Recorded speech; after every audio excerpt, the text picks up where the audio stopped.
Hello everyone, ଆପଣ ସମସ୍ତଙ୍କୁ ସ୍ୱାଗତ କରୁଛି ମୋ ୟୁଟ୍ୟୁବ୍ ଚ୍ୟାନେଲ୍ ଷ୍ଟଡି ୱିଥ୍ ଧର୍ମେନ୍ଦ୍ରକୁ। ଆଜି ଆମେ କ୍ଲାସରୁମ୍ ମ୍ୟାନେଜମେଣ୍ଟର ୟୁନିଟ୍ 3ଟା ପଢ଼ିବା, ଯେଉଁଟା role of teacher in school function ଅଛି। ୟା ପୂର୍ବରୁ ଆପଣ ବିଏଡ୍ ସେକେଣ୍ଡ ସେମିଷ୍ଟରରେ ଯେତିକି ଅଲଗା କ୍ଲାସେସ୍ ଆଡ଼କୁ ରହିଲେ ସେ ମୋର ୟୁଟ୍ୟୁବ୍ ପ୍ଲେଲିଷ୍ଟରେ ଅଛି, ଆପଣ ଯାଇ ସେଠି ଦେଖିପାରିବେ। ଆଜି ପଢ଼ିବା teacher as a facilitator of learning. Teacher as a facilitator ମୁଁ ଲର୍ଣ୍ଣିଂ ଟିଚିଂ ଲର୍ଣ୍ଣିଂ ୟୁନିଟ୍ର ମଧ୍ୟ ପଢ଼ି ସାରିଛି। ଆଉ ଥରେ ସେଟା ଏଇଟା ଦେଖିବା। କ'ଣ କହୁଛି ନା a facilitator helps student become active learners instead of passive listener. Facilitator ମାନେ କ'ଣ? ଯିଏ ଗୋଟେ ଗାଇଡ଼ କରୁଥିବ ଷ୍ଟୁଡେଣ୍ଟମାନଙ୍କୁ ହେଲ୍ପ କରୁଥିବ।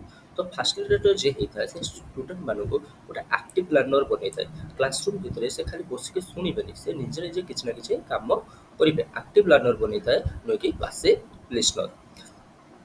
Teachers create an environment where students can explore, ask questions, and learn by doing.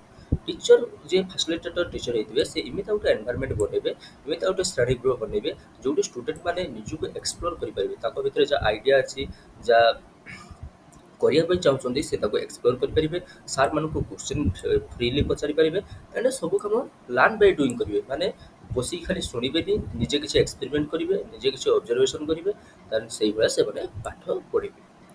A teacher is a facilitator encourages use of technology and a continuous skill improvement.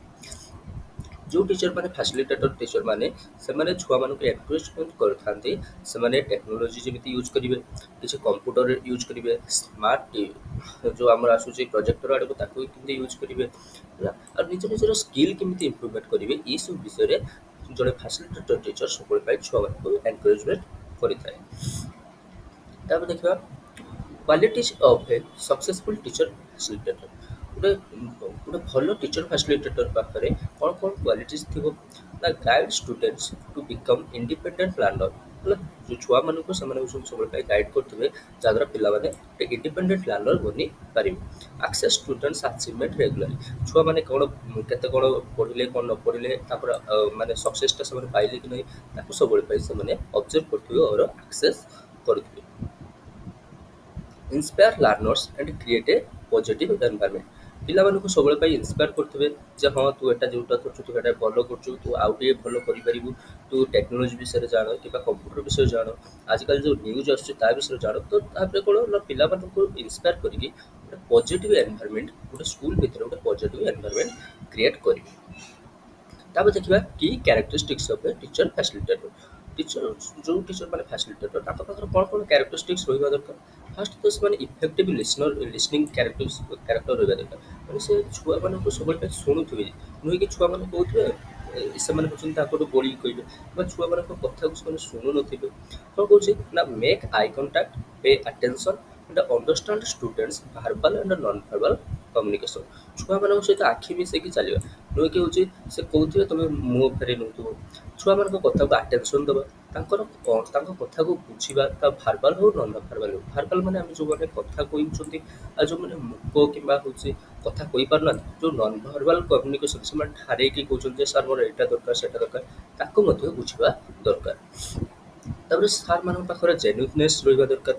ମାନେ କ'ଣ ନା build good relationship with a student. ଷ୍ଟୁଡେଣ୍ଟମାନଙ୍କ ସହିତ ଗୋଟେ ଭଲ ବନ୍ଧୁତା ବନେଇବା ଦରକାର। Recognise both positive and negative feeling. ପିଲାମାନଙ୍କ ଭିତରେ ଯେଉଁ ପଜିଟିଭ୍ ଆଉ ନେଗେଟିଭ୍ ଫିଲିଂ ଅଛି ତାକୁ ଚିହ୍ନିବା ଦରକାର। ପିଲାମାନେ କେତେବେଳେ ରାଗି ହେଉଛନ୍ତି, କେତେବେଳେ ବହୁତ ଖୋଲିକି ମିଶୁଛନ୍ତି, ଏସବୁ ଫିଲିଂ ଆଡ଼କୁ ଜାଣିକି ତାକୁ ସପୋର୍ଟ ଦେବା ଦରକାର। ତାପରେ ଅଣ୍ଡରଷ୍ଟାଣ୍ଡିଂ କ୍ୱାଲିଟି ମଧ୍ୟ ରହିବା ଦରକାର। ଅଣ୍ଡରଷ୍ଟାଣ୍ଡିଂ ମାନେ ବି ଏମ୍ପାଥେଟିକ୍ ଟୁୱାର୍ଡସ୍ ଷ୍ଟୁଡେଣ୍ଟମାନଙ୍କ ପ୍ରତି ସବୁବେଳେ ପାଇଁ ଯତ୍ନ ରହିବା ଦରକାର, ସବୁବେଳେ ପାଇଁ ତାଙ୍କୁ ଏମ୍ପାଥି ଦେବା ଦରକାର, ସହାନୁଭୂତି ଦେବା ଦରକାର। Resolve conflicts easily and maintain healthy interaction. ଯେଉଁ ବି ଛୁଆଙ୍କ ଭିତରେ ଯଦି କେତେବେଳେ ମାନେ ହେଉଛି କ'ଣ ଝଗଡ଼ା ହେଇଗଲା କିମ୍ବା ଗଣ୍ଡଗୋଳ ହେଇଗଲା, ତାହେଲେ ସେଇ ଯେଉଁ କନଫ୍ଲିକ୍ଟ ଆଡ଼କୁ ସେମାନେ ଯେମିତି ଇଜିଲି ତାକୁ ହେଉଛି ସଲ୍ଭ କରିପାରୁଥିବେ, ତାଙ୍କ ଭିତରେ ଗୋଟେ ହେଲ୍ଦି ଇଣ୍ଟରାକ୍ସନ୍ କରିପାରୁଥିବେ। ମାନେ ଛୁଆଙ୍କ ଭିତରେ ଗୋଟେ ଭଲ ବୁଝାମଣା କରିପାରୁଥିବେ। ତାପରେ ସେ ସମସ୍ତଙ୍କୁ ରେସପେକ୍ଟ ଦେଉଥିବେ। Respect every students right to express themselves. ସବୁ ଛୁଆମାନଙ୍କୁ ସେମାନେ ସାର୍ମାନେ ରେସପେକ୍ଟ ଦେଉଥିବେ ଯେଉଁମାନେ ଫ୍ୟାସିଲିଟେଟର ଟିଚର ହେଇଥିବେ। ତାପରେ encourage students idea, believe in their ability to grow.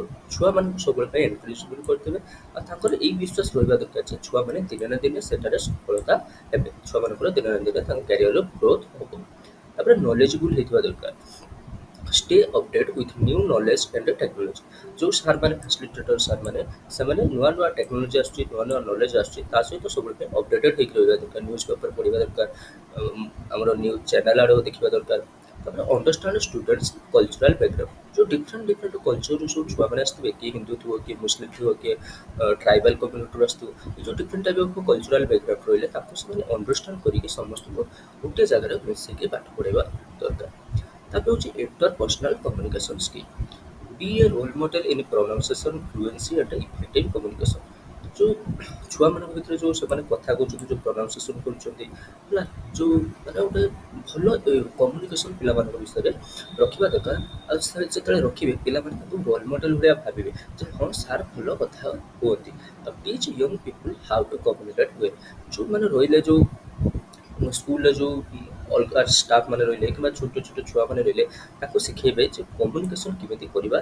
दरकार लोक मान सहित केमी भल कम्युनिकेशन कर जदि छुआ भिडियोटा टी मैंने मोर स्पीड हो कथा कह तुम यूट्यूब प्लेबैक स्पीड मैनेज कर देखा perspective planning and coordination with authorities for support तो फास्ट बुझा पर्सपेक्टिव प्लानिंग क्या कहुए planning is very important for successful teaching and learning देख स्कूल खाली तुम बिना प्लानिंग में जाइए गोटे क्लासरूम भितर पढ़ेब आ जड़े गोटे सार पूरा प्लानिंग करके आसवे ना मुझे यूनिटा ये दिन पढ़ेबी तापर ये पाठटा ये दिन पढ़ेबी छुआ मान ये प्रोजेक्टा देखेमी टीएलएम यूज करी तो सी भल इफेक्टिव प्लानिंग देपारे ना जी खाली आसो सी भल इफेक्टिव तो प्लानिंग से स्कूल बहुत इंपोर्टाट सार मैंने भल प्लानिंग करके पाठ पढ़ा दरकार planning boost teachers confidence and help to fulfil different students need planning द्वारा टीचर मानकर कॉन्फिडेंस बूस्ट होता है आउ डिफरेंट टाइप ऑफ छुआ जो रही से फुलफिलमेंट सब होता है गोटे हूँ अंध छुआटे किसी दरकार कि जे हूँ तुम हूँ ब्लाइंड तुम कहते जब शुभा जाऊनी किसी ना किसी अलग रिसोर्सेस दरकार तुम ठीक भाव में प्लानिंग कर जो सब नीड्स अच्छे फुलफिलमेंट कर good planning helps manage unexpected classroom situation better जो तुम ठीक भाव में प्लानिंग कर छुआ मैंने क्लासरूम में बेसी कौन बदमाशी हेनी किसी अनएक्सपेक्टेड सिचुएशन स्टार्ट करेंगे तापर while planning a teacher must decide जिते बड़े गोटे सार जड़े प्लानिंग कर कौन कौन सब कुछ कौ पॉइंट को लक्ष्य करवा दरकार AIIMS and objectives of the lesson fast से प्लानिंग रखा दरकार जो मुझे लेसनटा कहीं पढ़ेबी मोर गोल कौन ना मुझे छुआ मान एग्जाम ओरिएंटेड पढ़ेबी ना छुआ मान किसी नीति शिक्षा देवी aim and objective of the lesson से क्लीयर करवा दरकार कंटेंट टू बी टॉट कौ विषयटा पढ़ेबे ताकू डिसाइड करवा दरकार previous knowledge of the student छुआ मैंने से विषय उपर कौन जानी थरे मुझे आसेसमेंट पढ़ेबी मुझे फास्ट तुम पचारि आसेसमेंट क्या कहुए आसेसमेंट विषय कौन कह तो previous knowledge of the student सार मान जानवा दरकार टास्क टू बी प्रेजेंटेड छुआ मान कौन कौन नुआ नुआ टास्क देवे पढ़ी सारा पर कौन कौन टास्क देवे हूँ दरकार से सब प्लानिंग कला बेले हिसाब रखा फाइल lessons which lesson to include और स्किप कौ पाठटा छुआ को पढ़ेगा दरकार कौटा कौ पाठटा स्किप करवा दरकार से सब प्लानिंग भितर इनक्लूड हवा दरकार तापर important hints for effective planning कौन कौन गोटे इफेक्टिव प्लानिंग कौन कौन माने इंपोर्टेंट कौन कौन अच्छे keep an I on time and ensure smooth running of lesson fast सब टाइम मैनेजमेंट करवा शिखा जो हाँ यही सब्जेक्ट को समय दबा आउा छुआ को सब पाठ पढ़ा तो टाइम मैनेजमेंट करवा आउे क्लासरूम टा गोटे स्मूथ रनिंग भाया जीव छुआ को धीरे धीरे पाठ पढ़ाई जा beginning and end of class positively जिते तुम क्लास स्टार्ट कर क्लास एंड कर तो भल बिहेवियर देखिए एंड जो मुझे फास्ट क्लास स्टार्ट कली आप समस्त वेलकम कले तो जो क्लास लास्ट कर समस्त धन्यवाद जनाऊँ तो सीटा कौन क्लास जो फास्ट और लास्ट को पॉजिटिव वे तुम शेष कर adjust plans based on the teachers real need जहाँ भी तुम प्लान प्रोग्राम बनाऊच से छुआ मान नीड अनुसार बनवा दरकार स्टेप्स इन प्लानिंग प्रोग्रेस जो आम गोटे प्लानिंग बनाऊँ कौन कौ स्टेप देके आम जा से प्लानिंग कले छुआ मान पढ़ेगा जाए कौन कौन सब स्टेप देके जा फास्ट आम कौन करवा गोटे गोल सेट करवा set clear and specific objectives जोटा कहली आम छुआ मान कहीं पढ़ेगा तार गोल आम सेट करवा दरकार डेभलप प्लानिंग प्रिमिसेस कौन ना डिफाइन एज्यूमशंस एंड कंडीशन ମାନେ ଯେତେବେଳେ ଛୁଆମାନଙ୍କୁ ପାଠ ପଢ଼େଇବ ସେଠି କିଛି କିଛି କଣ୍ଡିସନ୍ ଥିବ, କିଛି କିଛି ଆଜମ୍ପସନ୍ ଥିବ, ଯେମିତିକି ଛୁଆମାନେ ଏଇ ଟାସ୍କଟା କରିକି ଆଣିବ, କି ଛୁଆମାନେ ଏଇଟା ତମେ ଘର କତୁରୁ ଏଇ ହୋମୱାର୍କଟା କରିକି ଆଣିବ। କିଛି କିଛି କଣ୍ଡିସନ୍ ରହିବ ଯେ ଛୁଆମାନେ ଆମେ ଆଜି ଏଇଟା ବୁଝିବା, ଏଇ ଏକ୍ସପେରିମେଣ୍ଟଟା କରିବା। ତ କିଛି କିଛି ଆଜମ୍ପସନ୍ ଆଉ କଣ୍ଡିସନ୍‌କୁ ତମେ ଭଲିକି ଡିଫାଇନ୍ କରିକି ତମ ପ୍ଲାନିଂ ଭିତରେ ରଖିବା ଦରକାର। ତାପରେ review limitation, identify financial, human resources and material constraints. ମାନେ ଯଦି ସ୍କୁଲରେ କିଛି ଫାଇନାନ୍ସିଆଲ୍ ପ୍ରୋବ୍ଲେମ୍ ଥାଏ, ତମେ ସେ ତମେ ଯୋଉ ଡେମନଷ୍ଟ୍ରେସନଟା କରିବା ପାଇଁ ଚାହୁଁଛ ସେଇଟା କରିପାରୁନ, ତ ତାକୁ ଆଇଡେଣ୍ଟିଫାଇ କରିବା ଦରକାର। ହ୍ୟୁମାନ୍ ରିସୋର୍ସେସ୍, ଯଦି ଷ୍ଟାଫ୍ ସର୍ଟ ଅଛନ୍ତି କିମ୍ବା କୌଣସି ମେଟେରିଆଲ୍ ନାହିଁ, ହେଲା, ତମେ ଯାହା ଛୁଆଙ୍କ ଆଗରେ ପ୍ରେଜେଣ୍ଟ କରିବା ପାଇଁ ଚାହୁଁଛ ସେ ମେଟେରିଆଲ୍ ନାହିଁ, ତ ତାକୁ ମଧ୍ୟ ହେଉଛି ଆଇଡେଣ୍ଟିଫାଇ କରିବା ଦରକାର। Formulate alternatives, choose the best way to achieve objectives. ମାନେ ଯଦି ଏଇସବୁ ଆଡ଼କୁ ନାହିଁ, ଏଇ ଯୋଉ ଲିମିଟେସନ୍ ଆଡ଼କୁ ରହିଛି, ତା ବଦଳରେ ଆମେ କ'ଣ ଆଉ ୟୁଜ୍ କରିକି ସେ ପାଠପଢ଼ାଟାକୁ ଆହୁରି ଭଲକି କରିପାରିବା। ତାପରେ lay down procedures, set steps for smooth work flow. ହେଲା, ଗୋଟେ ଭଲ ପ୍ରୋସିଡିୟର ଦେଇକି ଆମେ ପାଠ ପଢ଼େଇବା ଯାହାଦ୍ୱାରା କ୍ଲାସ୍‌ଟା ପୁରା ସ୍ମୁଥଲି ଫ୍ଲୋ ହେଇକି ଯିବ। ତାପରେ modify plans, adjust plans according to situation if needed. ଯଦି ଛୁଆମାନେ ଭଲିକି ବୁଝିପାରୁନାହାନ୍ତି କିମ୍ବା ଛୁଆମାନେ ଯୋଉ ୱେରେ ତମେ ପାଠ ପଢ଼ଉଛ ଛୁଆମାନେ ଡିଷ୍ଟର୍ବ ହେଉଛନ୍ତି, ତାହେଲେ ତମେ ତମର ପ୍ଲାନ୍‌ଟାକୁ ମୋଡ଼ିଫାଏ କରିବା ଦରକାର। ତାପରେ କୋଅର୍ଡିନେସନ୍ ୱିଥ୍ ଅଥରିଟିଜ୍, ହେଲା, ଯୋଉ ତମ ସ୍କୁଲର ଯୋଉ ସାର୍‌ମାନେ ରହିଲେ କିମ୍ବା କଲିଗ୍ସ ମାନେ ରହିଲେ, ସେମାନେ ନିଜ ନିଜ ଭିତରେ କେମିତି କୋଅର୍ଡିନେସନ୍ କରିବେ। Coordination means organising people to work together properly. Coordination ମାନେ କ'ଣ ଛୁଆ? କୋଅର୍ଡିନେସନ୍ ମାନେ ଗୋଟେ ଜାଗାରେ ସବୁ ଲୋକମାନେ ଗୋଟେ ଜାଗାରେ ମିଶିକି ଯେତେବେଳେ କାମ କରିବେ ଆମେ ତାକୁ କହିବା coordination. In school, coordination with principal and administrator is crucial for teacher growth. ଗୋଟେ ସ୍କୁଲରେ ଜଣେ ସାର୍ ଯଦି ଭଲ ଇଫେକ୍ଟିଭଲି ପାଠ ପଢ଼ିବା ପାଇଁ ଚାହୁଁଛନ୍ତି, ସ୍କୁଲର ଡେଭଲପମେଣ୍ଟ କରିବା ପାଇଁ ଚାହୁଁଛନ୍ତି, ଆଉ ନିଜର ଗ୍ରୋଥ୍ ଦେଖିବା ପାଇଁ ଚାହୁଁଛନ୍ତି, ତାହେଲେ ସେ ସ୍କୁଲର ଯୋଉ ପ୍ରିନ୍ସିପାଲ୍ ଅଛନ୍ତି ଆଉ ଅଲଗା ଯେତିକି ଆଡମିନିଷ୍ଟ୍ରେସନ୍ ଅଛି ବା ଅଲଗା ଯେତିକି ତାଙ୍କର କଲିଗ୍ସ ଅଛି, ସମସ୍ତଙ୍କ ସାଙ୍ଗରେ ଗୋଟେ କୋଅର୍ଡିନେସନ୍ ରହିବା ଦରକାର। Principal should support teachers' professional development and school improvement. ଯୋଉ ସ୍କୁଲର ଯୋଉ ପ୍ରିନ୍ସିପାଲ୍ ମାନେ ରହିଲେ ସେମାନେ ଟିଚରମାନଙ୍କୁ ସପୋର୍ଟ କରିବା ଦରକାର, ଯେମିତି ସେ ନିଜର ପ୍ରଫେସନାଲ ଡେଭଲପମେଣ୍ଟ କରିପାରିବେ ଆଉ ସ୍କୁଲର ଯେମିତି ଇମ୍ପ୍ରୁଭମେଣ୍ଟ କରିପାରିବେ। School authorities should extend their help in the following ways so as to achieve greater success. ଯଦି ସ୍କୁଲର ଯେଉଁମାନେ ପ୍ରିନ୍ସିପାଲ୍ ରହିଲେ କିମ୍ବା ତୁମର ଆଡ଼ମିନିଷ୍ଟ୍ରେଟର ରହିଲେ, ସେ କ'ଣ କ'ଣ ଅଲଗା ୱେରେ ସବୁ ଟିଚରମାନଙ୍କୁ ହେଲ୍ପ କରିବ, ଯାହାଦ୍ୱାରା ସ୍କୁଲରେ ଆଉ ଗୋଟେ ଭଲ ଏନଭାରମେଣ୍ଟ ଗୋଟେ ଗ୍ରୋଥ୍ ହେବ। ମ୍ୟାନେଜିଂ ଡେଲି ସ୍କୁଲ ଅପରେସନ୍, ଯେଉଁମାନେ ରହିଲେ ସ୍କୁଲର ଯେଉଁ ଅଥରିଟିଜ୍ ରହିଲେ, ସେମାନେ ସ୍କୁଲର ଯେଉଁ କ'ଣ ଡେଲି ହେବ, ଧର କେଉଁ କ୍ଲାସ୍ଟା କେଉଁ ସାର୍ ନେବେ, ହେଲା, କେତେବେଳେ ରିସେସ୍ ହେବ, କ'ଣ ଆଜି କିଛି ଗାର୍ଡ଼େନିଂ ହେବ କି ନାହିଁ, ଏବା ଯେଉଁ different type of school operation ଆଡ଼କୁ ରହିଲା, ତାକୁ ହେଉଛି ମ୍ୟାନେଜିଂ କିଏ କରିବ ନା ସ୍କୁଲ ଅଥରିଟିଜ୍ ତାକୁ ମ୍ୟାନେଜମେଣ୍ଟ କରିବ। Offering medical care to students, ଯେଉଁ ଛୁଆମାନେ ରହିଲେ ସେମାନଙ୍କୁ ମେଡ଼ିକାଲ କେୟାର ଦେବ, ଯଦି କାହାର କିଛି ଖଣ୍ଡିଆ ଖାବରା ହେଉଛି ତାହେଲେ ସେଠି ହେଉଛି ଛୁଆମାନଙ୍କୁ ଯତ୍ନ ନେବେ। ସପୋର୍ଟିଂ ଫାଇନାନ୍ସିଆଲ ଆଣ୍ଡ ବଜେଟାରୀ ନିଡ୍ସ, ହେଲା, ଯଦି କେଉଁ ପରିବାରର କିଛି ହେଉଛି ଫାଇନାନ୍ସିଆଲ ପ୍ରୋବ୍ଲେମ୍ ଥିବେ, ସେଠି ହେଉଛି ତାକୁ ହେଉଛି ସାହାଯ୍ୟ କରିବେ। ନହେଲେ ସ୍କୁଲର ଯଦି କିଛି ଆସିବାର ଥିବ, ସ୍କୁଲର ଧର ହେଉଛି କିଛି ଇକ୍ୟୁପମେଣ୍ଟ ଆସିବାର ଅଛି କିମ୍ବା ହେଉଛି କିଛି ବଜେଟ୍ର ସର୍ଟ ଅଛି ଗୋଟେ ଅବଜର୍ଭେସନ୍ କରିବା ପାଇଁ, ଗୋଟେ ପ୍ରାକ୍ଟିକାଲ କରିବା ପାଇଁ, ତ ସେଠି ସ୍କୁଲକୁ ବା ସାର୍ମାନଙ୍କୁ ସପୋର୍ଟ କରିବା ଦରକାର financial. Preparing reports and documents, ଛୁଆମାନଙ୍କର ରିପୋର୍ଟ ଆଉ ଡକ୍ୟୁମେଣ୍ଟ ଆଡ଼କୁ ପ୍ରିପେୟାର କରିବେ କି ନା ସ୍କୁଲର ଯେଉଁ ଅଥରିଟିଜ୍ ମାନେ ରହିଲେ ସେମାନେ ସବୁ ପ୍ରିପେୟାର କରିବେ। Providing training in technical system, ଛୁଆମାନଙ୍କୁ ଟେକ୍ନିକାଲ ଉପରେ ସବୁ ଟ୍ରେନିଂ ଦେବା ଦରକାର, ଯେଉଁଭଳିଆ କମ୍ପ୍ୟୁଟର କେମିତି ଚଲେଇବେ କିମ୍ବା କେମିତି କ'ଣ ୟୁଜ୍ କରିବେ, ଯେଉଁ ସବୁ ଟେକ୍ନୋଲୋଜିର ସବୁ ସିଷ୍ଟମ୍ ରହିଲା, ତାପରେ ଛୁଆମାନଙ୍କୁ ଟ୍ରେନିଂ ଦେବେ। ତାପରେ ଆସିଷ୍ଟିଂ ଇନ୍ ଏକ୍ସପେରିମେଣ୍ଟ ଆଣ୍ଡ ଡେମନଷ୍ଟ୍ରେସନ୍, ଯେତେବେଳେ ଯେଉଁ ସାର୍ ରହିଲେ ସେ ଯେତେବେଳେ ଗୋଟେ ସାଇନ୍ସ ଲ୍ୟାବ୍ର ଗୋଟେ ଏକ୍ସପେରିମେଣ୍ଟ କରୁଛନ୍ତି କି କ'ଣ କରୁଛନ୍ତି, ତ ଏମାନେ ସେ ଯେଉଁ ସ୍କୁଲର ଅଥରିଟିଜ୍ ମାନେ ରହିଲେ ସେ ତାଙ୍କୁ ହେଲ୍ପ କରିବେ, ଆସିଷ୍ଟ କରିବେ। Good coordination improves teacher practices, students welfare and overall school environment. ଯଦି ଆମର ସାଙ୍ଗ କହୁଛେ ଆଉ ଟିଚର ଭିତରେ ବା ସ୍କୁଲର ଯେଉଁ ଅଥରିଟିଜ୍ ମାନେ ରହିଲେ ସେମାନଙ୍କ ଭିତରେ ଯଦି ଗୋଟେ ଭଲ କୋଅର୍ଡିନେସନ୍ ରହିବ, ତାହେଲେ ଟିଚିଂଟା ବହୁତ ସ୍ମୁଥଲି ହେବ, ଷ୍ଟୁଡେଣ୍ଟମାନଙ୍କର ଡେଭଲପମେଣ୍ଟ ହେଇପାରିବ ଆଉ ସ୍କୁଲ ଏନଭାରନମେଣ୍ଟର ଗୋଟେ ଭଲ ଡେଭଲପମେଣ୍ଟ ହେଇପାରିବ। ଯଦି ଛୁଆ ଭିଡ଼ିଓଟା ଭଲ ଲାଗୁଥିବ, କ୍ଲାସ୍ଟା ଭଲ ଲାଗୁଥିବ, ତାହେଲେ ଭିଡ଼ିଓକୁ ଲାଇକ୍ କରିକି ଚ୍ୟାନେଲକୁ ସବସ୍କ୍ରାଇବ୍ କରିଦେବେ ଆଉ ସାଙ୍ଗମାନଙ୍କ ସହିତ ମଧ୍ୟ ସେୟାର କରିଦେବେ ଆଉ କମେଣ୍ଟରେ ଜଣାଇବେ କ୍ଲାସ୍ର କିଛି ଯଦି ଇମ୍ପ୍ରୁଭମେଣ୍ଟ ହେଇପାରିବ କିମ୍ବା କ୍ଲାସ୍ଟା କେଉଁଭଳିଆ ଲାଗିଲା କମେଣ୍ଟରେ ଜଣାଇବେ। ତାପରେ ଆମେ ବୁଝିବା କ'ଣ ନା ଆକାଉଣ୍ଟେବିଲିଟିର ଆଉ ଗୋଟେ ନାଁ ହେଉଛି ରେସ୍ପନ୍ସିବିଲିଟିକୁ କୁହାଯାଏ କ'ଣ ଆକାଉଣ୍ଟେବିଲିଟି ମଧ୍ୟ କୁହାଯାଏ। Accountability means being responsible for one actions and activities. ଯଦି ଜଣେ ନିଜର କାମ ପ୍ରତି ବହୁତ ରେସ୍ପନ୍ସିବୁଲ୍, ସେ ଯାହା କାମ କରୁଛି ତା ପ୍ରତି ବହୁତ ରେସ୍ପନ୍ସିବୁଲ୍, ତାକୁ ହିଁ ଆମେ କହିବା କ'ଣ ଆକାଉଣ୍ଟେବିଲିଟି କହିବା। In teaching, accountability refers to the teacher's responsibility for students' learning and progress.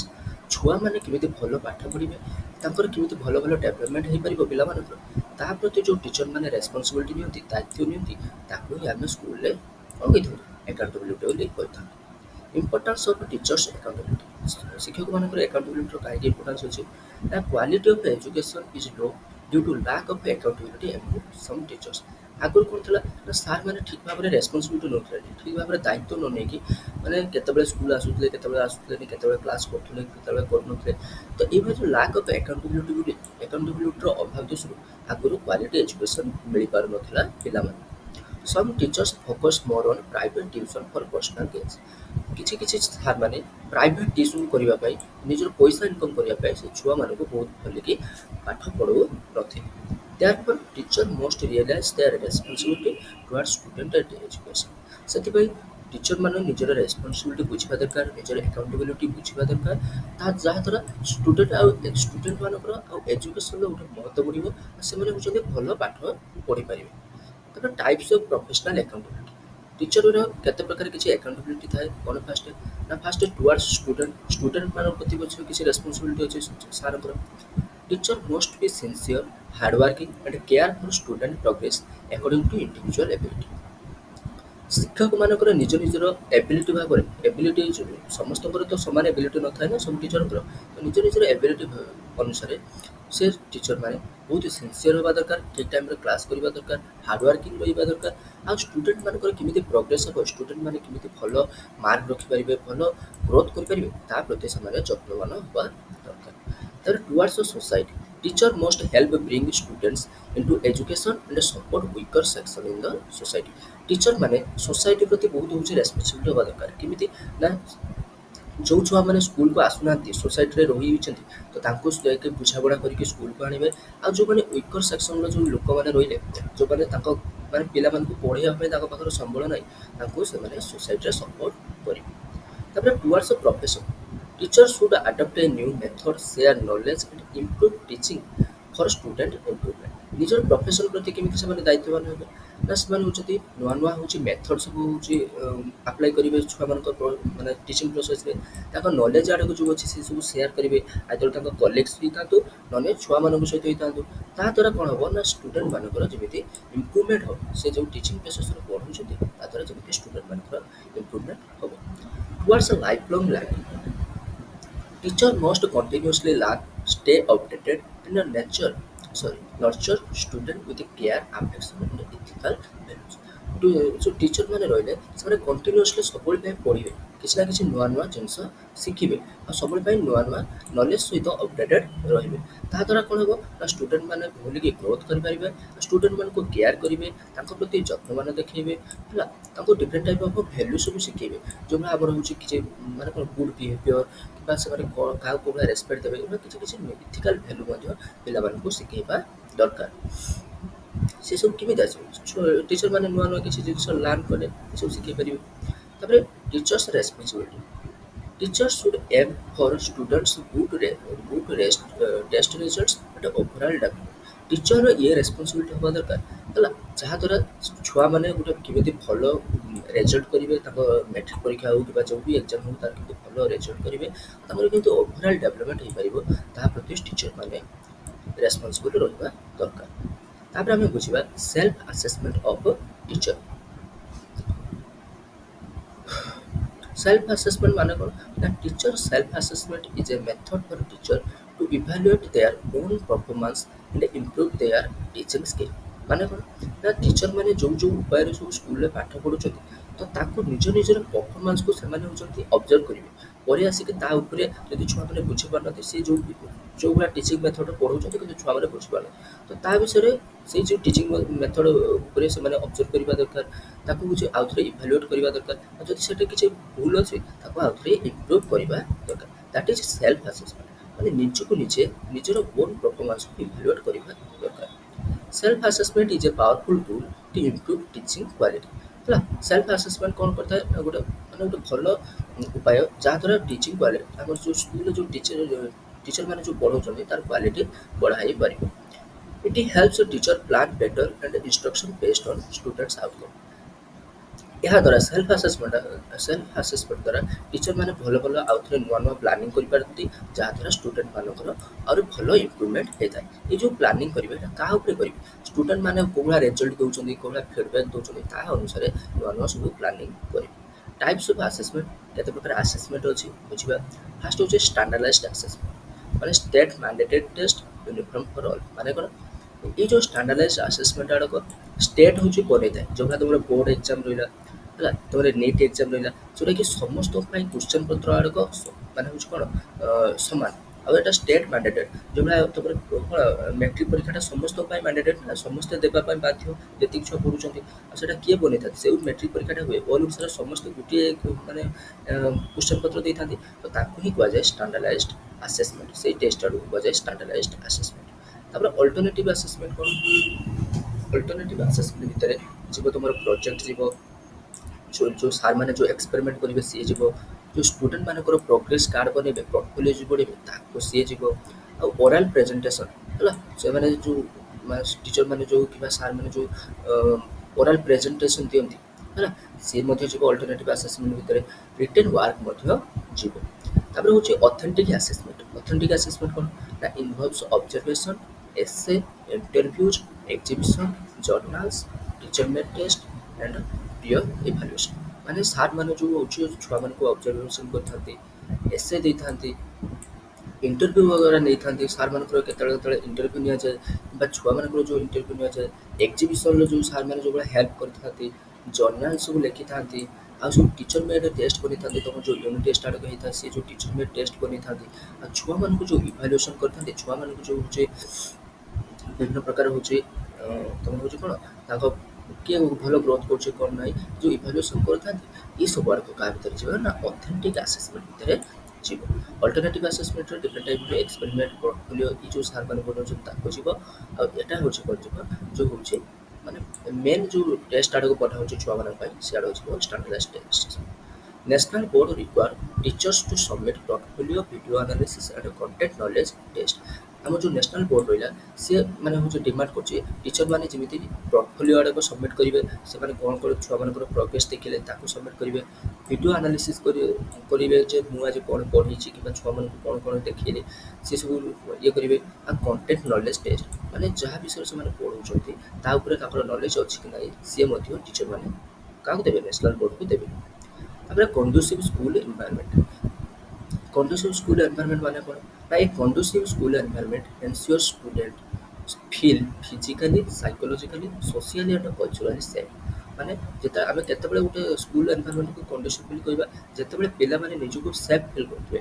Physically ତାଙ୍କୁ କୌଣସି ମାନେ କ'ଣ ଭାଉଲେନ୍ସନ୍ ତାଙ୍କ ପ୍ରତି ହେଉଥିବନି, ତାଙ୍କୁ କୌଣସି ମାଡ଼ଗାଳି ହେଉଥିବନି, ସାଇକୋଲୋଜିକାଲି ତାଙ୍କୁ କୌଣସି ମାନସିକ ଯନ୍ତ୍ରଣା ଦିଆ ହେଉଥିବନି, ସୋସିଆଲି ତାଙ୍କୁ କୌଣସି ମାନେ କ'ଣ ପ୍ରେସର ଦିଆ ହେଉଥିବନି, ବା ତାଙ୍କ କଲଚରକୁ ସବୁବେଳେ ପାଇଁ ରେସପେକ୍ଟ ଦିଆ ହେଉଥିବ। ସେ ଯେଉଁ ଡିଫରେଣ୍ଟ ଟାଇପ୍ ଅଫ୍ କଲଚରକୁ ଆସୁଛନ୍ତି ତାଙ୍କୁ ନେଇକି କେହି ବାୟସନେସ୍ କରୁଥିବନି, ତାଙ୍କ ଭିତରେ ଭେଦଭାବ କରୁଥିବେନି।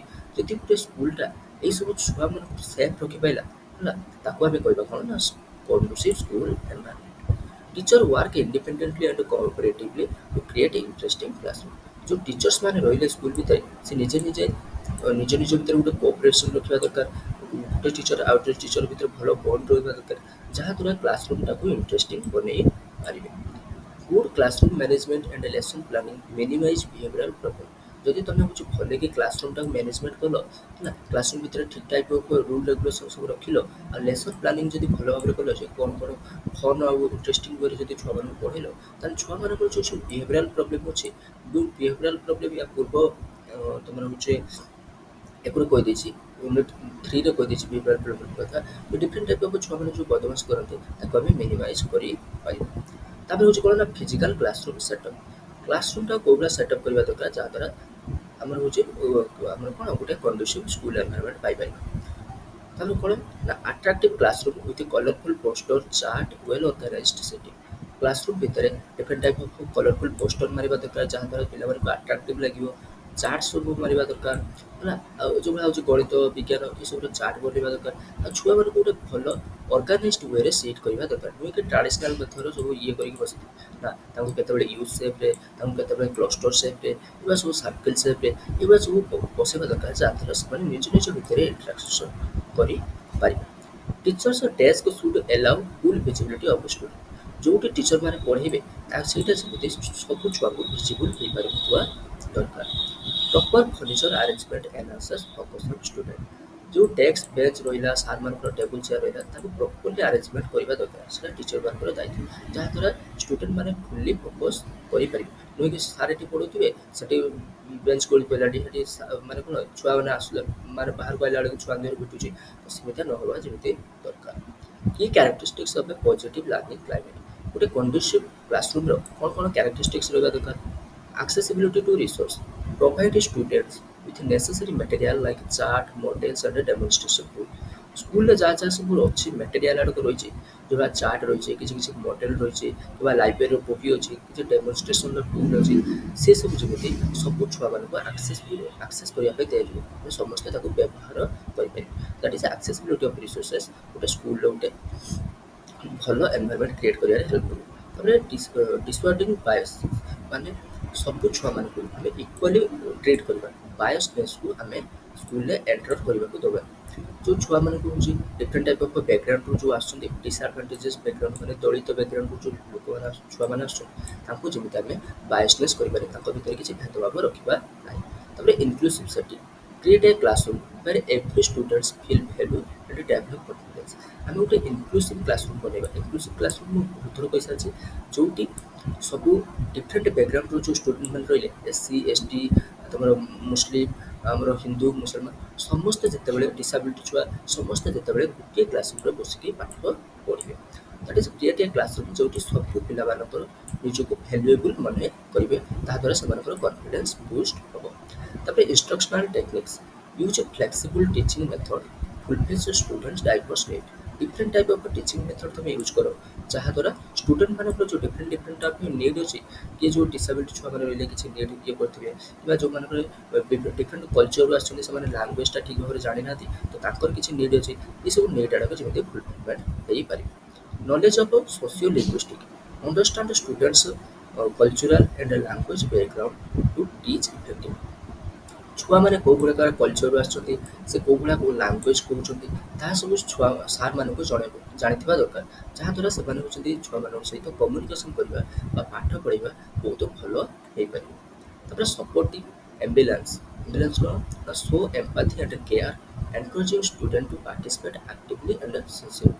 ହେଲା, ଛୁଆଙ୍କ ପ୍ରତି ଆମେ ହେଉଛି କେୟାର ଦେଖିବା ଦରକାର, ଛୁଆଙ୍କ ପ୍ରତି ଗୋଟେ ସିମ୍ପାଥି ରହିବା ଦରକାର, ଗୋଟେ ସହାନୁଭୂତି ରହିବା ଦରକାର, ଯତ୍ନବାନ ହେବା ଦରକାର, ଯାହାଦ୍ୱାରା ନିଜକୁ ଷ୍ଟୁଡେଣ୍ଟମାନେ ହେଉଛି ସେଫ୍ ଫିଲ୍ କରିବେ, ଆଉ ସେମାନେ ଡିଫରେଣ୍ଟ ଟାଇପ୍ ଅଫ୍ ଆକ୍ଟିଭିଟିରେ ସେମାନେ ସବୁ ପାର୍ଟିସିପେଟ୍ କରିବେ। ଯେଉଁଟା ସାଇନ୍ସ ଏକ୍ସିବିସନ୍ ହେଲା, କିମ୍ବା କିଛି ଡ୍ରାମା ହେଲା, ଫଙ୍କସନ୍ ହେଲା, ସମସ୍ତେ ଯେମିତି ପାର୍ଟିସିପେଟ୍ କରିବେ। ତାପରେ ଆମେ ବୁଝିବା ଟିମ୍ ୱାର୍କ। ସ୍କୁଲରେ ଜାଣିଛ ସବୁ ଯେତିକି ବି କଲିଗ୍ସ ଅଛନ୍ତି ବା ଷ୍ଟୁଡେଣ୍ଟମାନେ ଅଛନ୍ତି, ସମସ୍ତଙ୍କ ଭିତରେ ଗୋଟେ ଭଲ କୋର୍ଡ଼ିନେସନ୍ ଦେବା ଦରକାର। ଯାହା ବି ସେମାନେ ମାନେ କରୁଛନ୍ତି, ଧର ଗୋଟେ ଫଙ୍କସନ୍ ହେଲା କି କ'ଣ ହେଲା, ସମସ୍ତେ ଗୋଟେ ଟିମ୍ ହେଇକି କରିବା ଦରକାର। That is team work. Team work କ'ଣ ନା team work involves teachers collaborating towards common goal. Team work ଆମେ ସେତେବେଳେ କହିବା ଯେତେବେଳେ ଯେଉଁ ସ୍କୁଲରେ ଯେଉଁ ଟିଚରମାନେ ରହିଛନ୍ତି, ନିଜ ଭିତରେ ଗୋଟେ ଭଲ ବଣ୍ଡିଂ ରଖିକି, ନିଜ ଭିତରେ ଗୋଟେ ଭଲ କୋର୍ଡ଼ିନେସନ୍ ରଖିକି ଗୋଟେ କମନ୍ ଗୋଲ୍କୁ ଆଚିଭ୍ କରିବା ପାଇଁ କାମ କରୁଛନ୍ତି। ଧର ଗୋଲ୍ଟା ହେଉଛି ସ୍କୁଲର ଫଙ୍କସନ୍ ଗୋଟେ ଅଛି, ଧର ଆନୁଆଲ୍ ଫଙ୍କସନ୍ ସ୍କୁଲର ଅଛି, ଯେତିକି ବି ସାର୍ମାନେ ରହିଲେ ସମସ୍ତେ ନିଜ ନିଜ ଭିତରେ ଗୋଟେ ଭଲ କୋଲାବରେଟିଂ କରିକି, ଭଲ ବଣ୍ଡ ରଖିକି ସେ ଆନୁଆଲ୍ ଫଙ୍କସନ୍ଟା କେମିତି ଭଲରେ ହେବ ତା ପ୍ରତି ସେମାନେ କାମ କରିବେ। It is essential due to increasing student diversity, disability and teacher shortage। ଯେହେତୁ ଡିଫରେଣ୍ଟ ଟାଇପ୍ ଅଫ୍ ଷ୍ଟୁଡେଣ୍ଟ ମାନେ ରହୁଛନ୍ତି ହେଉଛି ସ୍କୁଲରେ, ଡିଫରେଣ୍ଟ ଟାଇପ୍ ଅଫ୍ ଷ୍ଟୁଡେଣ୍ଟ ମାନେ ରହୁଛନ୍ତି, ଡିସାବିଲିଟି ଷ୍ଟୁଡେଣ୍ଟ ମାନେ ରହୁଛନ୍ତି, କେଉଁ କେଉଁ ସ୍କୁଲରେ ଟିଚର ମାନେ ବହୁତ ସର୍ଟ ଅଛନ୍ତି, ଏଇସବୁ ଯେଉଁ ସବୁ ବିଭିନ୍ନ ପ୍ରକାର ସବୁ ହେଉଛି ଆମର ଲିମିଟେସନ୍ ଅଛି, କିମ୍ବା ଡିଫରେଣ୍ଟ ଟାଇପ୍ ଅଫ୍ ଆମର ବ୍ୟାରିୟର ଆଡ଼କୁ ଅଛି, ତାକୁ ଯଦି ତୁମେ ସଲ୍ଭ କରିବା ପାଇଁ ଚାହୁଁଛ, ତାହେଲେ ସ୍କୁଲରେ ଯେଉଁ ଟିଚର ମାନେ ରହିଲେ ତାଙ୍କ ଭିତରେ ଗୋଟେ ଭଲ ବଣ୍ଡ ହେଇକି ସମସ୍ତେ ଗୋଟେ ଟିମ୍ ୱାର୍କ ଭଳିଆ ସମସ୍ତେ କେମିତି କାମ କରିବେ। Effective team work ensures teachers plan share ideas and support each other. ଆମେ ସେତେବେଳେ ଗୋଟେ ଇଫେକ୍ଟିଭ୍ ଟିମ୍ ୱାର୍କ କହିପାରିବା ଯେତେବେଳେ ଟିଚର୍ସ ମାନେ ନିଜ ନିଜର ପ୍ଲାନ୍ ବନେଇବେ, ସମସ୍ତେ ପ୍ଲାନିଂ ବନେଇବେ, ନିଜ ନିଜର ଆଇଡ଼ିଆକୁ ସମସ୍ତେ ନିଜ ନିଜ ଭିତରେ ସେୟାର କରିବେ, ଆଉ ସମସ୍ତେ ସମସ୍ତଙ୍କୁ ସ୍କୁଲ ଭିତରେ ସପୋର୍ଟ କରୁଥିବେ। ଆମେ ତାକୁ ଇଫେକ୍ଟିଭ ଟିମ୍ ୱାର୍କ ବୋଲି କହିପାରିବା। Administrators should Administrators should encourage teamwork for school improvement. ସ୍କୁଲର ଯେଉଁ ଆଡମିନିଷ୍ଟ୍ରେଟର ମାନେ ରହିଲେ, ପ୍ରିନ୍ସିପାଲ ରହିଲେ କିମ୍ବା ଅଲଗା ଯେଉଁ ଷ୍ଟାଫ୍ ମାନେ ରହିଲେ, ସେମାନେ ଆମର ଟିଚର ମାନଙ୍କୁ ସେମାନେ ଯେଉଁ କାମ ଗ୍ରୁପ ହେଇକି କାମ କରୁଛନ୍ତି ତାକୁ ଏନକରେଜମେଣ୍ଟ କରିବା ଦରକାର, ଯାହାଦ୍ୱାରା ସ୍କୁଲର ଇମ୍ପ୍ରୁଭମେଣ୍ଟ ହେବ। All members working in a team must have a clear understanding of the team goal and objectives. ଯେତିକି ବି ଗୋଟେ ଟିମ୍ ଭିତରେ ଯେତିକି ବି ସମସ୍ତେ କାମ କରୁଛନ୍ତି, ଯେତିକି ସାର୍ ମାନେ କାମ କରୁଛନ୍ତି କିମ୍ବା ବିଭିନ୍ନ ଷ୍ଟାଫ୍ ସବୁ ଗ୍ରୁପ ହେଇକି କାମ କରୁଛନ୍ତି, ତ ସେ କ'ଣ ପାଇଁ କାମ କରୁଛନ୍ତି, ଟିମ୍ଟା କ'ଣ ପାଇଁ କାମ କରୁଛି, କ'ଣ ଗୋଲ୍ ରଖିଛି, କ'ଣ ଅବଜେକ୍ଟିଭ୍ ରଖିଛି, ତାକୁ ଭଲ ଭାବରେ ବୁଝିବା ଦରକାର। ତାହେଲେ ଯାଇକି ଆମେ ଗୋଟେ ଇଫେକ୍ଟିଭଲି ଟିମ୍ ୱାର୍କ ଗୋଟେ କରିପାରିବା। ତାପରେ ହେଉଛି ଟ୍ରାନ୍ସପାରେନ୍ସି। ଟ୍ରାନ୍ସପାରେନ୍ସି କ'ଣ ନା, transparency in education allows parents, universities, and organizations to understand what is happening in classroom. Transparency ଆମେ ଏଜୁକେସନ୍ ସେତେବେଳେ କହିବା ଯେତେବେଳେ ଯେଉଁ ଛୁଆମାନଙ୍କର ବାପା ମା ରହିଲେ ବା ୟୁନିଭର୍ସିଟିଜ୍ ରହିଲା କିମ୍ବା ଡିଫରେଣ୍ଟ ଟାଇପ୍ ଅଫ୍ NGO ବା ଅର୍ଗାନାଇଜେସନ୍ ରହିଲା, ସେ ଜାଣିବା ପାଇଁ ସେ ଜାଣିପାରିବ ଯେ ଆକ୍ଚୁଆଲି କ୍ଲାସରୁମ୍ ଭିତରେ କ'ଣ ହେଉଛି, କେଉଁ ଭଳିଆ ଛୁଆମାନେ ପାଠ ପଢ଼ୁଛନ୍ତି, କେଉଁ ଭଳିଆ ଛୁଆମାନଙ୍କୁ ଅବଜର୍ଭେସନ୍ କରାହେଉଛି କିମ୍ବା ତାଙ୍କର ଟେଷ୍ଟ କେଉଁ ଭଳିଆ ହେଉଛି, ତାଙ୍କର ରେଜଲ୍ଟ କେଉଁ ଭଳିଆ ହେଉଛି। ଯେତେବେଳେ ସେ ସବୁ ବିଷୟରେ ତାଙ୍କର ଯେତିକି ଗାର୍ଡ଼ିଆନ୍ ମାନେ ରହିଲେ, ୟୁନିଭର୍ସିଟି ମାନେ ରହିଲେ ବା ସ୍କୁଲର ଯେଉଁ ଅଥରିଟି ମାନେ ରହିଲେ ଖୋଲିକି ପୁରା ଜାଣିପାରିବେ, ସତ୍ୟତା ତାର ଜାଣିପାରିବେ, ତାକୁ ହିଁ ଆମେ କହିବା transparency in education. Teachers should present learning outcome of students, assessment plan, and proof of progress. Teacher मैंने जो छुआ मान जो एग्जाम करते तार जो रिजल्ट आड़क जो सब आसेसमेंट प्लान कर जो छुआ मान माने टेस्ट नापी जहाँ जहाँ प्लान कर छुआ मान जो प्रोग्रेस होती ना नहीं, जब गोटे छुआटा पूर्व जो खराब मान रखा एथर तार प्रोग्रेस होती ना नहीं, ये सब विषय सब कौन हम प्रेजेंट कर क्या प्रकार प्रेजेंट कर स्कूल जो हेडमास्टर रही आगे सब प्रेजेंट कर कि बापा माँ जब स्कूल को आसुँच आगे प्रेजेंट करेंगे हाँ आप छुआर ए प्रोग्रेस से आम कहीपर हाँ एजुकेशन ट्रांसपेरेंसी अच्छी। Using technology like website and online gradebooks helps us share classroom information easy है जो एवं सब नुआ नुआ टेक्नोलॉजी आसूँ कि नुआ स्कूल सब वेबसाइट बना ताद्वारा छुआ आम घरे बसिक बापा माँ मैंने क्लासरूम विषय जापर कि छुआर कौन कौन प्रोग्रेस होती विषय जापर। Good communication with parents and administrators build trust and improve learning. जो स्कूल सार मैंने रही सी यदि छुआ मान बापा माँ कि स्कूल जो एडमिनिस्ट्रेटर रहा सहित जब भल कम्युनिकेशन रखिए भल कथबार्ता रखिए ताने से ट्रस्ट बन माने बापा माँ प्रति स्कूल प्रति गोटे ट्रस्ट बन लर्निंग टीचिंगटा बहुत इफेक्टिवली हम। तापर आम बुझा कौन ना सेल्फ एस्टीम। सेल्फ एस्टीम कौन, self esteem is how a person feels about themselves आदर पॉजिटिव और नेगेटिव। आमे आम विषय कौन भावती है दैट इज सेल्फ एस्टीम। आमे आमर किसी स्ट्रेंथ बोली भावती जे हाँ मोर स्ट्रेंथ होची मुझे एतिक समय बसिक पाठ पढ़ी पारि, मोर किसी वीकनेस अच्छी मो पाठ पढ़ला बेले कौन मत हूँ निद लगे कि राति हेले मत पाठ पढ़ते इच्छा हो, तो आमर किसी वीकनेस अच्छी आमर किसी स्ट्रेंथ अच्छी सहीटा जिते माने हूँ कौन गोटे जड़े जिते फिल कर जो बुझीपर निज भितर कौन कौन पॉजिटिव कैरेक्टर अच्छी कौन कौन नेगेटिव कैरेक्टर अच्छी जो निजे बुझीपर सेल्फ एस्टीम बोली कहबा। 1 मिनट तापर बुझा high self esteem in teachers boost confidence resilience and optimist. जिते बड़े टीचर मान भर गोटे भल सेल्फ एस्टीम आसो हाई सेल्फ एस्टीम आसो टीचर मान भर गोटे कॉन्फिडेंस बूस्ट हो जिते से काम करने आग्रह हे। Teachers with good self esteem handle challenges better and stay motivated recognise strength and weakness of themselves. जिते बड़े टीचर मैंने भर गोटे गुड सेल्फ एस्टीम आसो तार से डिफरेंट टाइप ऑफ चैलेंज को हैंडल करेंगे। स्कूल जो हूँ छुआ मैंने जो बदमाश करेंगे कि स्कूल जो बायसनेस आड़ देखा बुलिंग कराऊँ छुआ मान सब बुलिंग कराऊँ, तो ये जो डिफरेंट टाइप ऑफ चैलेंजेस अच्छे से खोलिक फेस करेंगे सब मोटिवेटेड रे निजर स्ट्रेंथ आउ वीकनेस से जापर भर कौन स्ट्रेंथ अच्छे कौन वीकनेस अच्छे से सब जापर सेल्फ एस्टीम द्वारा। Building students self esteem through daily interaction and teaching method enhances overall classroom atmosphere. जो टीचर मैंने रही से स्टूडेंट मान भी सेल्फ एस्टीम बिल्ड करने चेष्टा करेंगे जहाँद्वारा आम जो केमी इाड़ सब माने बिल्ड करेंगे ନା ଛୁଆମାନଙ୍କ ସହିତ ସବୁବେଳେ ପାଇଁ ଇଣ୍ଟରାକ୍ସନ୍ କରିକି ଆଉ ଟିଚିଂ ମେଥଡ଼କୁ ଇମ୍ପ୍ରୁଭ୍ କରିକି, ଯାହାଦ୍ୱାରା ଗୋଟେ କ୍ଲାସରୁମ୍ର ଆଟମୋସ୍ଫିୟରଟା ବହୁତ ଭଲ ହେଇପାରିବ। Head teacher and teachers must have a strong self-esteem to perform confidently and dedicatedly। जो स्कूल प्रिंसिपाल रहिले और जो मैंने टीचर मैंने रहिले सेମାନଙ୍କ ଭିତରେ ଗୋଟେ ଭଲ ସେଲ୍ଫ ଏଷ୍ଟିମ୍ ରହିବା ଦରକାର। ସେମାନେ ନିଜକୁ ଭଲ ଆନାଲିସିସ୍ କରିପାରୁଥିବା ଦରକାର। ତାଙ୍କ ଭିତରେ କ'ଣ ଷ୍ଟ୍ରେଂଥ ଆଉ ୱିକନେସ୍ ଅଛି ତାକୁ ଭଲିକି ଜାଣିପାରୁଥିବା ଦରକାର। ଯାହାଦ୍ୱାରା ସେମାନେ କନଫିଡେନ୍ସଲି ସବୁ କାମ କରିପାରିବେ ଆଉ ଡେଡିକେଟେଡଲି ସବୁ କାମକୁ ସେମାନେ କରିପାରିବେ। ଏଇଠି ଛୁଆ ତମର ୟୁନିଟ୍ 4ଟା ସରିଯାଇଛି। ଯଦି କ୍ଲାସ୍ଟା ଭଲ ଲାଗିଥିବ କ୍ଲାସ୍କୁ ଲାଇକ୍ କରିକି ଚ୍ୟାନେଲଟାକୁ ସବସ୍କ୍ରାଇବ୍ କରିଦେବେ। ଆପଣଙ୍କ ସାଙ୍ଗମାନଙ୍କ ସହିତ ବି ସେୟାର କରିଦେବେ, ଯାହାଦ୍ୱାରା ସେମାନେ ମଧ୍ୟ ଏ କ୍ଲାସ୍ର ବେନିଫିଟ୍ ପାଇପାରିବେ। ଯଦି ଆପଣଙ୍କୁ ଅଲଗା କିଛି ଏକ୍ଜାମ୍ ବିଷୟରେ କିମ୍ବା ହେଉଛି ଏକ୍ଜାମ୍ରେ କେମିତି ଲେଖିବେ କିମ୍ବା କେମିତି କ'ଣ ଲେସନ୍ ପ୍ଲାନ୍ ବନେଇବେ, ଯଦି କିଛି ସେମିତି ହେଉଛି କିଛି କ୍ୱାରି ଥାଏ ମୋତେ କମେଣ୍ଟରେ ଜଣାଇବେ। ଯଦି ନୋଟ୍ ପରଚେସ୍ କରିବା ପାଇଁ ଚାହୁଁଛନ୍ତି ଏଇଟା ମୋ ହ୍ୱାଟ୍ସଆପ୍ ନମ୍ବର, ଏଇଟା ଆପଣ ମେସେଜ୍ କରିକି ମୋ କତିରୁ ନୋଟ୍ 4ଟା ମଧ୍ୟ ସବଜେକ୍ଟ ନେଇପାରିବେ। ଆପଣଙ୍କ 390 rupees ପଡ଼ିବ। ଓନ୍ଲି ୱାନ୍ ସବଜେକ୍ଟ ବି ଆଭେଲେବୁଲ୍, ଆପଣ ସେଟା ମଧ୍ୟ କରିପାରିବେ। Thank you for watching my video till there। Jay Jagannath.